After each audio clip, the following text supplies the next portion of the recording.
Kasongo ye. Mo mari nanga. Ọkàn mi ń ṣe tòlótòló lórí. Mo fẹ́ pè.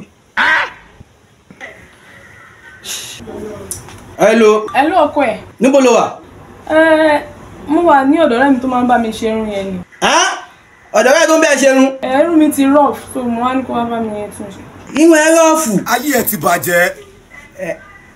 Ìgbà ló máa dé? Títí 3 yẹn máa dé. Níbo ni wọ́n náà wà? Mo wà ń bíṣẹ́. Iṣẹ́ yẹn lágbára gan o. Ọ̀rẹ́ máa pàdé nígbà yẹn. A máa pàdé lé, a máa pàdé wo. Ó gba omi kí n mu omi gan. Orí òkè mo wà. Alright, take care. Mo mú ló pè mí. Òun ṣe èmi náà ṣe ni. Má bínú. Bàbá ọmọ pé orí òkè náà mo wà. Àtòkè bí àtòkè ọ̀hún.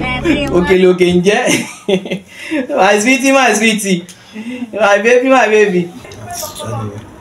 Ọkọ mi ni Jaiye onírànú rẹ̀. Ṣé nǹkan lè ṣe tẹ̀ máa ráyè tẹ̀? Tàtúlẹ̀ léyìí. Ẹ̀wọ̀n yẹn sọ, máa ráyè tiẹ̀. Mi ò ní ráyè kẹ̀. Wọ́n fèmí àti ẹ̀ lẹ̀. Ọkàn mi kàn ní kí n pè ní. Ọkàn mi ṣe tòlótòló kò balance ni. Ṣé ó ti yí ẹ? Má wọrí. Má fọ̀. Má fọ̀. Mo wà lẹ́yìn ẹ̀ digbí. O sweetie mi sweetie. O béréfé. Àwọn mi tó já ski. Ló dé rèdè.